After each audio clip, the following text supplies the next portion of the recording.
కవిత Mallikarjuna ఖర్గేకి phone చేసింది. కవిత ఆమెను తీసుకుపోలే కదా, నేను అద్దననా? టీఆర్ఎస్ పార్టీని బీఆర్ఎస్ పార్టీ పేరు మార్చే దాంట్లో కార్యక్రమంలో బిడ్డను ఎందుకు తీసుకురాలి? సంతోషరావుని ఎందుకు తీసుకురాలి? ఏం సార్ నమస్తే తెలంగాణ గారు, మీరన్నా అడగాలి కదా ఎందుకు కాలే అని. తీసుకురాలే. తీసుకురాకపోతే ఆమె అలిగింది. తెల్లాలి మల్లికార్జున ఖర్గేకి ఫోన్ చేసింది. వాళ్ళ కాంగ్రెస్ పార్టీ జాతీయ సీనియర్ ఆఫీస్ బేరర్ నాకు ఫోన్ చేసిండు. అగో మీ దోస్తు మా ఖర్గే సార్ ఫోన్ చేసింది, మా కాబోయే అధ్యక్షుడికి ఫోన్ చేసింది, కాంగ్రెస్లో కత్తదాట అన్నది. సార్ అన్ని ఉట్టి మాటలు అయ్యని భయపట్టిస్తున్నా అని చెప్పి అది ఆమె ఫోన్ చేసినట్టు వాళ్ళ అయ్యకి లీక్ ఇచ్చింది. వాళ్ళ అయ్య లాగుదడిచింది. మా ములాయం సింగ్ యాదవ్ చనిపోతే ఆయనకి నివాళులు అర్పిస్తానికి సంకలేసుకొని పోయిండు. ఆ పోయేటప్పుడు మెట్లెక్కేటప్పుడు కూడా ఫ్లైట్ మెట్లే పక్కకే ఉంచుకున్నాడు ఫోటోలలో వాడాలని. నాయంబడినే ఉన్నది నా బిడ్డే అని చూపెట్టుకొని ఆడ లక్నోలో 4 ఫోటోలు దింపి ఇక పీకిడికి వెళ్ళి వీకు ఢిల్లీలో ఉంటున్నాను నేను 5 రోజులు ఈ ఉండొద్దు నువ్వు అని పంపించేసిండు హైదరాబాద్. ఈ మీడియా కోసం డ్రామా చేసిండు. ఆమె ఫోన్ చేసింది మల్లికార్జున ఖర్గేకి, ఈ ముసలోడేమో మేము కొంటున్నామని చెప్తున్నాడు. అంటే ఎంత దుర్మార్గం అండి ఇది. ఆ కేసీఆర్కి వచ్చిన బూతులు నాకు రావు, తిట్లు గనిగానం రావు నాకు. దీనికంటే పెద్ద దుర్మార్గం ఉంటుందా అండి?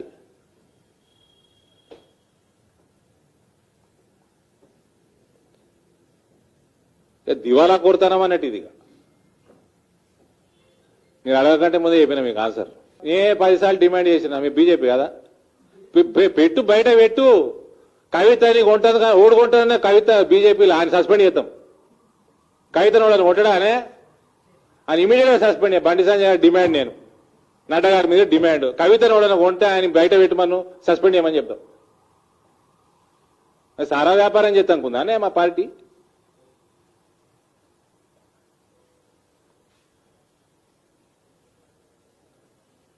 మల్లికార్జున ఖర్గేకి ఫోన్ చేసింది. నేను చెప్తున్నా కదా, అలా జనరల్ సెక్రటరీ చెప్పిండు నాకు. ఈ పేరు తీసుకుంటే బాగుండదు. నేషనల్ కాంగ్రెస్ జనరల్ సెక్రటరీ నాకు చెప్పిండు. మన ఆయన దోస్తులు ఫోన్ చేసిండు. నేను ఓడగొట్టినా అని తెలుసు, ఇందూరు ప్రజలు బండకేసి దుక్కిరని తెలుసు. ఫోన్ చేసి చెప్పిండు మీ దోస్తు ఫోన్ చేసింది మా పార్టీలో కత్తదట. అంటే అంత బోగస్ సార్, అంతా అలా నాయన దూరం పెడుతుండని చెప్పిన. అందుకని అలిగినట్టుంది. ఆమె ఊకే అలుగుతుంది, అమెరికా పోతుంది, పిల్లగాలని నిన్నే ఇచ్చి పెట్టిపోతుంది, తాతని వీక్క తినాలని. అటువంటి బ్లాక్మెయిలింగ్ బాగా చేస్తుంది సార్ ఆమె అని చెప్తే అటనా అని చెప్పి వాళ్ళు కూడా లైట్ తీసుకున్నారు. అంటే ఆనెస్ట్ గా ఆయన ఉద్దేశం ఏమన్నా తెలుసా, వాళ్ళకు కూడా వద్దట, వాళ్ళకి డిపాజిట్లు దిక్కులేవు, వాళ్ళకు కూడా ఇమ్మొద్దట. అంటే అంత గొప్ప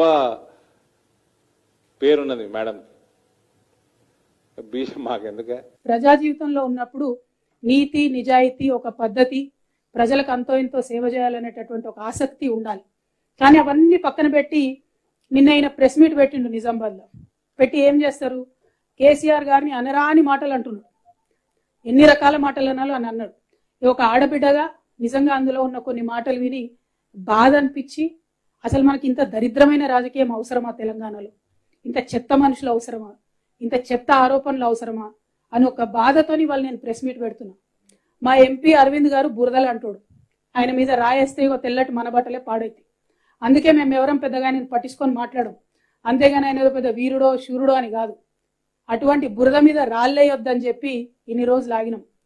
కానీ నిన్న ఆయన ఒక మాట మాట్లాడిండు. నేనట కాంగ్రెస్ పార్టీ ఖర్గే గారితో మాట్లాడి కాంగ్రెస్ పార్టీలోకి పోతానట.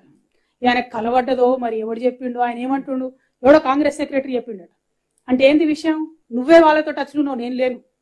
నీకేం పని కాంగ్రెస్ సెక్రటరీతో? నువ్వు బీజేపీలో ఉన్నావు కదా ఎంపీ, నీకేం పని? కాంగ్రెస్ సెక్రటరీ నీకెందుకు చెప్తాడు?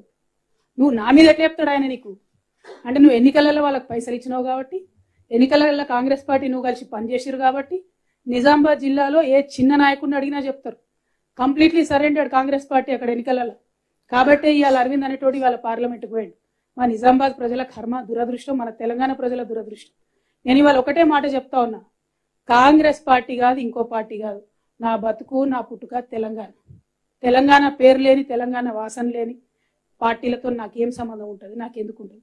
ఇటువంటి పిచ్చి పిచ్చి మాటలు మాట్లాడి ప్రజల మీద ఏదో కన్ఫ్యూజన్ క్రియేట్ చేయాలి, నా మీద ఏదో అబండాలు వేయాలని చెప్పి ఎంపీ అరవింద్ ప్రయత్నం చేస్తే నేను ఇంతవరకు 2006లో నేను ఇంట్లోకి వెళ్ళి బయటకు వచ్చి ప్రజా జీవితంలోకి వచ్చినా అంటే 2006 నుంచి 2022 వరకు ఏ ఒక్క వ్యక్తిని కూడా నేను పర్సనల్ గా తిట్టలేదు. ఎప్పుడు ఇష్యూ మీదనే మాట్లాడాను. చాలా సార్లు విలేకరులు మిత్రులు అడుగుతారు కొద్దిగా టెంప్టింగ్ అక్క ఇట్లా మాట్లాడు అట్లా మాట్లాడాలి. నేను ఒకటే చెప్పిన ఇష్యూ మీద మాట్లాడతా బ్రదర్, నేను వ్యక్తుల మీద మాట్లాడాలి. కానీ వాళ్ళ వ్యక్తి మీద వ్యక్తిగతంగా చెప్తున్నా నేను. అరవింద్ గుర్తుపెట్టుకో, ఇంకోసారి నా గురించి పిచ్చి పిచ్చిగా మాట్లాడితే నిజామాబాద్ చౌరస్తాలో చెప్పుతో కొడతా, మామూలు కూడా కాదు. తమాషాలు అవుతున్నాయా చూస్తూ ఊరుకుంటుంటే? భాష లేదు, పద్ధతి లేదు, మాట లేదు, మంతి లేదు, కేసీఆర్ గారు గౌరవం లేదు, ఇంకోరు లేదు. ఏం చేసినావు? నీ కాంట్రిబ్యూషన్ ఏముంది తెలంగాణకి? ఎందుకోసం మాట్లాడుతున్నావు ఇట్లా? ఎవరి మీద పడితే వాళ్ళ మీద ఎంత పడితే అంత మాట మాట్లాడితే చూస్తూ ఊరుకుంటావు అనుకుంటున్నావా? బిడ్డ చెప్తున్నా, ఎక్కడికి పోతావో ఎన్నికలలో పో, ఎంటబడి ఓడిస్తా నిన్ను. అదే విధంగా ఇట్లా మాట్లాడినావు అనుకో, మామూలుగా దన్నం పట్టుకొని తంతం బిడ్డ, ఎక్కడికి పోతా అక్కడ. తమాషాలు అవుతున్నాయి చూస్తూ ఊరుకుంటుండే. రాజకీయం చేయి, ఇట్లా పిచ్చేషాలు వేయకు. ఇంకొకసారి మాటలు రావనుకోకు. వచ్చు, మర్యాద ఉండాలి పాలిటిక్స్ లా, దిగజారొద్దు. ఒక ఆడబిడ్డతో ఇవాళ ఇంత మాట అనిపించుకున్నావు అంటే ఈ రాష్ట్రంలో రాజకీయాలను భ్రష్టు పట్టిస్తున్నావు అని అర్థమైంది కాబట్టి చెప్పడానికి వచ్చిన. ఇంకొకసారి ఈ వ్యక్తి మీద నేను మాట్లాడాను జీవితంలో, కానీ ఈ వ్యక్తి రాజకీయంగా ఎక్కడ పోటీ చేసినా అక్కడ పోయి మరీ ఓడిస్తా. ఎక్కడైనా పిచ్చి పిచ్చి వేషాలు మాట్లాడితే మాత్రం మెత్తగా దంతం వెంటబడి ఓడిస్తాం చెప్తున్నా. ఎందుకంటే ఒకటే చెప్తారు తెలంగాణలో, కుక్క కాటుకు చెప్పు దెబ్బ, మామూలు విషయం అర్థం కాదు కుక్కకు. కాబట్టి అలా చెప్తున్నా, ఇంకొకసారి నా మీద నేను పార్టీ మారుతా అని ఇదని అదని అడ్డమైన కూతలు కూస్తే చెప్పు తీసుకొని నిజామాబాద్ చౌరస్తాలో కొడతా బిడ్డ. ఏమనుకుంటున్నావు? అన్పార్లమెంటరీ అనుకోండి, ఇంకోండి. 16 సంవత్సరాలు ప్రజా జీవితంలో చాలా ఓపికతో పేషెన్స్ తో ఉన్నటువంటి నన్ను ఇవాళ ఇంత మాట నా చేత అనిపించిందంటే వాడు ఎంత చీప్ ఫెలోనో మీ అందరూ ఆలోచన చేసుకోండి. తెలంగాణ ప్రజలకు నేను క్షమాపణ చెప్తున్నా ఇట్లా మాట్లాడుతున్నందుకు. కానీ తప్పక ఆవేదనతోని బాధతోని ఒక ఆడబిడ్డనైనా రాజకీయాల్లో డిగ్నిఫైడ్గా ఉండాలి. నన్ను చూసి 10 మంది ఆడపిల్లలు రాజకీయాల్లోకి రావాలనుకున్నా కానీ ఎవరు కూడా వెనక్కి పోవద్దు అనుకున్నా నేను. కానీ వాళ్ళు ఇట్లా మాట్లాడాల్సి వచ్చినందుకు బాధతో మాట్లాడుతున్నా. ఇవాళ ఇంకో విషయం కూడా నేను చెప్తున్నా, అడగండి ఖర్గే గారిని. ఇంతమంది ప్రెస్ మిత్రులు ఉన్నారు కదా, నేను ఫోన్ చేసిందేమో అడగండి ఖర్గే గారిని. ఖర్గే గారు మాకు పార్లమెంట్లో తెలుసు, మా లాంటి ఫస్ట్ టైం పార్లమెంట్ మెంబర్లందరినీ కూడా దగ్గరికి కూడేసుకొని మాట్లాడి ఆయన అనేక విషయాలు చెప్పేటోడు. ఫ్రెండ్షిప్ ఉంది, అందరితో ఉంటది, 100 మందితో ఉంటది. నీలాగా పిచ్చోళ్ళతోని ఎవరు మాట్లాడరు, మంచోళ్ళతోని పాలిటిక్స్ లా పొలైట్గా ఉండేటోళ్ళతో అందరు మాట్లాడతారు. ఇంకొకసారి మాత్రం లైన్ దాటితే ఊరుకోము, కొట్టి సంపుతామని కూడా ఈ సందర్భంగా చెప్తా ఉన్నాను. అదేవిధంగా ఇంకా అనేక అంశాల మీద మాట్లాడి పసుపు బోర్డు అంటాడు. నేను ఇవాళ ఒక మాట అడుగుతా ఉన్నాను, పసుపు బోర్డు ఇస్తా అని బాండ్ పేపర్ రాసిచ్చు, పసుపు బోర్డు రాకపోయా, అది అబద్ధమా? కాదు. ఇవాళ నువ్వు చేయాల్సింది రాజకీయాల్లో ఉన్నటువంటి వాడి పసుపు రైతుల కాళ్ళు పట్టుకొని క్షమాపణ కోరి తిరగాలే తప్పితే సిగ్గు లేకుండా బోర్డు కన్నా ఇంకోటి తెచ్చినా అంటున్నాం. మా నిజామాబాద్ లో ఒక రైతు ఉంటాడు మనోహర్ రెడ్డి గారు అని, 25 ఏళ్ళ ఆయన చెప్పులేసుకోక.